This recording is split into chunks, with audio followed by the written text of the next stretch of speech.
Hello. So I know it's been a couple weeks since I did a video. I actually just needed a little mental break from researching all this stuff. And it's good for my mental health to do that every now and then. With that said, if you are just in a vulnerable place right now that you can't listen to this or watch this, because I am going to be talking about childhood sexual abuse in relation to the Catholic Church. So if that feels like it might be too triggering to you, please turn this off, walk away, go do something else. Not gonna hurt my feelings. I advocate for self-care and gentleness. We are just bombarded with negative imagery all the time, and I don't want to contribute to that in any way. This is supposed to be informative and educational, not harmful. So please be gentle with yourself and do what you feel is right for you. You don't have to watch it. Come back to it when you feel like you're in a safer space in your head and feel like you can do that. So, okay. So with that said, I'm going to talk about something. I'm just going to address something really quick today that's a little bit different before I go forward and talk about anything else. And I feel like this is just important to address real fast, and then I'll go forward and talk about the other things that I want to, that I would like to. So I want to talk about arguments. So things that people will say to defend the church. And the reason why I want to do this is because I just want to get it out of the way, so I don't have to do it down the road. When people say, oh, but Amy, and come up with some kind of argument to defend the church some way, and I'm like, okay, let's just get that out of the way now. So in January 2002, Spotlight from the Boston Globe had this groundbreaking investigative report that came out where they basically pulled the lid off of what the Boston Archdiocese was doing in covering up the sexual abuse that was happening in the Boston Archdiocese. They released 800 articles. It started with John Gagan, and more specifically, it was about the extent that the church was going to hide it and to move him around, and how much they knew about what was happening. The Boston Globe, what they did was they fought to have sealed records released, like the seal lifted off the records that the church had, so that they could publish them so the public could actually see for themselves. Holy crap, the church knew that this guy was abusing kids 20 years ago, and they just moved him around so that they could actually see that for themselves. And when those records were released, they saw that they were not just doing this with Gagan, they were doing this with 150 other priests in that diocese. Now, so my story actually got published in the Globe. It was one of the priests that got released, and that was one story. And along with 800 other articles, okay? After that, just kind of blew the lid off the water. 500 civil claims were filed, and then by 2019, almost 7,000 priests have been accused. Over 18,000 children have been abused. It's just the numbers are monumental, and the numbers keep rising because other countries are doing their own investigations, and it's just horrifying. And despite all this, despite the numbers, despite the evidence, because we have the actual church documents, there's still people who will rush to the church's defense. People that I know, people in my own family, people will do this, and whatever their reasoning is, and that's not really what's important to me right now, because I'm not trying to psychoanalyze them. It's no matter what, there's no reason to defend that criminal behavior. And so I just want to go through some of these arguments that I've heard, and I want to counter argue them. And I'm doing this so that if you ever hear it, if you ever hear this come up, if you're ever talking about this with somebody and someone says, hey, but, it doesn't happen anymore. It doesn't happen anymore, and they have new policies in place. Okay, it doesn't happen anymore. No, there have been accusations of sexual abuse by priests as early as 2019, as recently as 2019. And I'm sure there will be more, okay? And they have new policies, but those policies have been overseen by bishops who have sexually abused children themselves. Bishops like, let's see, look at my notes here. Howard J. Hubbard, who was accused of sexually abusing 7 minors, John Jennick, who was accused of child sex trafficking. Oh, and then there's Theodore McCarrick, who was just arraigned this past week in Massachusetts of sexually abusing a child, in addition to 46 other U.S. bishops. So the church has already proven that they can't investigate themselves, that they're really not good at doing that, right? When it comes to the new law they put in place, that Code 6 thing that I talked about in my first blog, the purpose of that, from Pope Francis's own mouth, was to keep cases out of civil authorities. Now they put lay people on that people, non-clerics, just lay people on the church's payroll, that if they're accused, now that has to go through the internal judiciary system of the church. So, I mean, they're completely skirting any kind of moral obligation to, that's owed to the public to protect children. And so any kind of transparency that you see about these predators, actually facing justice or anything like that, that's because of the bravery of the survivors that are coming up and saying, this person did this to me. It has nothing to do with anything that the church is doing. Really want to be clear about that. Or how about the argument that most accusations are false, or that this is an anti-Catholic smear campaign? And you might not have heard that one before, but trust me, I have. And so there's this weird group of people who actually believe, and this is, okay, let me be clear, it's a hardline conservative Catholic group of people who believe that it's a collaborative effort on tens of thousands of victims who are working with the media to smear the Catholic Church's good name. And so these are all lies. And they do believe maybe 1 or 2 victims are telling the truth, but most of them are lies. These people tend to also prescribe to other fringe conspiracy theories, like that the church has been infiltrated by the Lavender Mafia, which is a hate term used to describe gay or gay-friendly individuals. So they believe that those people have infiltrated the church and are now accusing other hardline conservative priests of pedophilia and abuse, and that's to kick them out of the church. And the politics of the churches just blows my mind. The more I research it, the more I'm like, wow. So there are lay people, though, who prescribe to this theory, who do believe that most victims are lying. Unfortunately, in society today, sexual assault victims, sexual abuse victims are met with so much harsh criticism, so much scrutiny and skepticism. But the Catholic Church in particular really doubles down on the re-victimization. I mean, the way that they approach accusations, their playbook is to do anything and everything possible to discredit a victim. Even if they themselves believe or know for a fact that they're telling the truth, they have to do everything possible to make sure that they discredit that victim. There are some bishops, some higher authorities, some people within the church who believe that 50% of victims are lying. That's the percentage. When in reality, accusations of sexual assault or sexual abuse, that it's only 2% that end up being false. And even that number is still kind of murky, just because the way that things are labeled as false, the way that things are categorized that way, are really murky and messed up.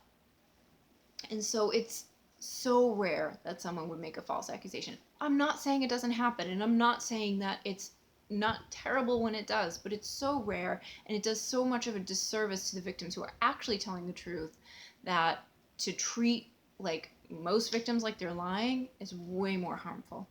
Way more harmful. So another one that I get a lot is that this happens in other organizations. This happens in other religious organizations. It doesn't just happen in the Catholic Church. So to that, I would say, yeah, you're absolutely right. It does happen in a lot of religious organizations. Actually, I would find that insulated religious organizations kind of foster that kind of abuse. Don't you? Don't you find that that happens? When you have this imbalance of power between lay people and clergy, when you have this unwavering trust and devotion to the hierarchy, when you have this almost this automatic grooming of your congregation to not question the authority, when you have this oppressive view of sexuality and sex, it creates this storm where you're going to have vulnerable children and even vulnerable adults. And when you're that insulated that you don't, nothing gets reported to outside authorities, when you have a wall between the church and the state, and so outside people can't come in and investigate what's going on, you absolutely have created an environment where children are very vulnerable and there's danger lurking. And so, yes, this needs to be looked at in every single organization across the board. And so things that could help that would be certain legislation, like extending the statute of limitations, so that someone who does abuse children down the road, because it takes a victim a really long time to come forward and say that this has happened to them. So no matter how many years have passed, once a victim's brave enough and they can come forward, that person gets charged, can be criminally charged and outed and taken out of society to protect society. Those things will protect children. Things like saying that clergy members have to be mandatory reporters. Both those things the Catholic Church has vehemently lobbied against passing. So they fight with their dollars to allow to pass. So these are two things that would protect children the Catholic Church is actively lobbied against. And so the reason why I kind of pinpoint and I talk about the Catholic Church, one, because I personally was a victim of them, and two, because I see how powerful of an institution they are. They're one of the most powerful religious institutions in the world, and if we fight against them, it would be setting a precedent that this is not tolerated and this is not okay. And so absolutely, I agree, it's not okay across the board, but what are you saying when you say that this happens everywhere? This happens in every religious organization. I'll tell you what I hear as a victim is this happens everywhere, so get used to it. Sun's hot, water's wet. Children get abused in religions. Too bad. I urge people, if that's going to be your defense, maybe don't say it, because what it sounds like you're saying is you don't give a damn. So fourth would be not all priests. Not all priests, you're right. Not all priests. Not all priests abuse kids. But unless they're living under a rock, they sure as hell know about it. Probably most priests know somebody who's actively abusing a child right now, and definitely all bishops know somebody who's actively abusing a child right now. 6% of priests by the United States Conference of Catholic Bishops are child abusers. That number is actually put more at like 7 to 9%. And so that's like, just to give you, that's 1 in 20. So you have a 1 in 20 chance. That's not an odds I would like to play. If you were going to play the lottery and you had a 1 in 20 chance of winning like $1 billion, would you play the lottery? Yeah. But if you had a 1 in 20 chance of your child being raped, would you take that chance? I wouldn't take that chance. So the other issue there is that the church is kind of known to use certain areas as dumping grounds for pedophile priests. So certain dioceses tend to have a higher percentage because if they're in a poorer area, they will use that area because they think those people are not going to go to the authorities. They're not going to tell people. They're poor. They rely on the church for help. They're not going to do that. And so like an area like the Pennsylvania grand jury, when that came out, that number was closer to 20%. 20%. That's terrifying. And so just think about that. That number that's a broad number, but if you whittle it down to certain dioceses, certain areas, certain churches, my church had 2 in a row. 2 pedophiles in a row as pastor. Okay? So definitely happens. Certain churches are dumping grounds. They put them in there. So not all priests, absolutely. Not all priests. But certainly a lot of them. So this kind of ties in with that last argument, which is there are some good priests. 100%. There are some great priests. I have to look at my notes because this one's like a little bit more complicated, but I just want to read some stories of some good priests that I really think, this is great. Okay. So Tom Doyle, who's actually really famous, and if you follow this Catholic stuff at all, then you would know his name. So Tom Doyle was a canon lawyer for the Vatican Embassy. And when he learned about the bishops transferring, he was this really famous child predator, Gilbert Gauthier. He warned U.S. bishops of like this is not okay. If you do this, this is going to be devastating. Like, you cannot do this.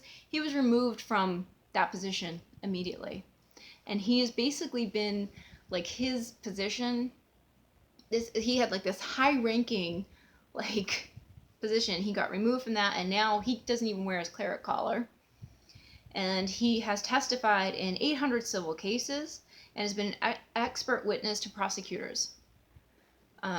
So he's like a big deal. He works with survivors. Thomas Gumbleton, who joined survivors testifying before Ohio state legislator in support of expanding the statute of limitations. So here's a priest doing that. And he also disclosed his own abuse as a minor when he was a seminarian. He was forced into early retirement, which he attributes to speaking out. Bruce Teague. Teague informed diocesan authorities that Richard Levine, who was a reverend, was convicted. He ended up being convicted in 1992 to abuse that he believed was happening. He did not receive any response from the diocese, so he went to the police, and Teague was reprimanded by the diocese for going outside of the church. Diocese officials questioned Teague's leadership of his parish, and he was eventually terminated as a pastor. He was told he would not receive another appointment as pastor. Teague was quoted as saying, "I thought I was doing the right thing to protect the children." Okay? So these are the good priests, guys. This is what happens to them. Joseph Starman. Starman provided unwavering support to victim survivors of clergy sexual abuse morally and financially. He lobbied the Missouri legislature for the passage of a bill that would extend the statute of limitations. Shortly after his testimony, Starman is said to have been told there was a miscalculation in his retirement benefits and that they would be reduced. And Starman has been a harsh critic of diocese leadership headed by a seminary classmate. And let's see, we got Michael Picard, who warned his Monsignor about a priest that was going to be transferred to his parish. And after that, the Monsignor was disciplined for disobedience. The Picard, rather, was disciplined for disobedience, and that he denied more staffing. Picard was ordered by the cardinal to apologize and take a 2-week retreat to reflect on his actions. This is because he said, like, this priest is coming here. I've heard things about him. I've heard that he's been messing around with kids. Like, I don't want him at my church. So he was ordered to take a retreat, and then it took him 15 years to like move up the ranks. And the reason why I included this story was that there's this theme that if you speak out and you say something, you're retaliated against and you can't move up. So imagine like you're in a company and you're working to be like, you're a little secretary, you're working to go up the ranks, you want to be CEO or something else. It's a weird analogy. But you're not going to do it if you say anything. You got to keep your mouth shut. You got to keep your head down. If you cause trouble, it affects your ability to move up in the ranks. So when you think about that, the people who move people around, the people who keep their head down, the people who allow this abuse to happen are those bishops and cardinals. You're not going to be a bishop or cardinal if you actually try to protect kids. I'm not going to go through all these, but there was one other guy, and this happened recently, and it was Reverend Mark White, who started a blog during the pandemic where he started criticizing the church's handling of sexual abuse. The bishop came in, kicked him out of the church, and said, "You need to stop doing that." And he basically locked him out of the church, like physically locked him out of the church, and said, "I'm going to have you defrocked." And so there are so many more instances of this, and I can post the link at the bottom of the page, where priests who are trying to do the right thing, priests who are actually going and testifying to extend the statute of limitations, priests who are standing with victims, standing with SNAP, saying this needs to stop, they actually get reprimanded, and they get demoted, and they have their pensions taken away, and they have, they lose their parish and stuff like that. That's where the church actually stands. The church's main goal, their biggest rule, is don't cause a scandal. And so those people are viewed as causing a scandal, versus the priests who are hurting children It's, keep your head down, we'll move you to this other parish, we'll do this, we'll handle it, hush, hush, hush, money to the survivors. It's completely different. If you want to support your good priests, seek them out, find them, because they are out there, and you can do that. So if you still want to support your church and support your good priests, literally go find the good priests, because they're out there. So those are some arguments that I hear. I'm sure there's some other ones. One of the other ones I hear a lot is the survivors are just out for money. My counter argument to that would be the civil suits are our only option for a lot of them. For a lot of people, it's the only option because the statute of limitations is this long. So you don't have the ability to go and press criminal charges. And trust me, if you did, you would. It offers somebody some validation, an ability to go to court and tell your story and make sure that that perpetrator's name is said out loud and said publicly. It gives you the chance to have some accountability and some retribution. I don't even know if that's the right word, but something said. The church continually fights against criminal statute of limitations being extended because they don't want to be held accountable. And the other thing with the civil suits is that the church themselves have backed them into their own corner there by doing that. They've made it so that's the only option. A lot of the times they are the ones that, victims will go to church authorities and say, this happened to me. They'll go, just keep it quiet, keep it quiet, keep it quiet. And then years later, that victim will come forward and go, well, wait a minute. I told you guys this 20 years ago, and you knew this guy was doing this all along. And it's like, oh, well, statute of limitations ran out. And so they've backed themselves into that corner themselves. So for them to cry, bankrupt and do that, it's like they did that to themselves in a lot of these cases. And so the church kind of has this way of playing victim in that sense of like they're just being bankrupt by these victims, and it's like you kind of created that scenario. And so to say we're all just money hungry, money grubbers and all this other stuff is that's just another way of slandering victims and re-victimizing victims and doing all that too. It's like, oh, okay, but can we refocus on the people who actually caused this, which is the perpetrators and the people who abused kids and raped kids and ruined their lives forever. And so those are just some arguments. I don't know if you've ever heard anybody else come to the defense of the church, say anything else, that if you've heard any other crazy outlandish arguments that you've had to step up and try to correct. I mean, yeah, I'd be interested to hear. Those are definitely some that I've heard over and over and over again. There are some interesting ways that people will try to defend really abhorrent behavior. So that's all I have for today. I know it was kind of short and like not really rehearsed or whatever. That's okay. I hope everyone is taking care of themselves during this really turbulent, time. I know it's been really difficult and stressful, and I wish everyone I wish everyone peace and just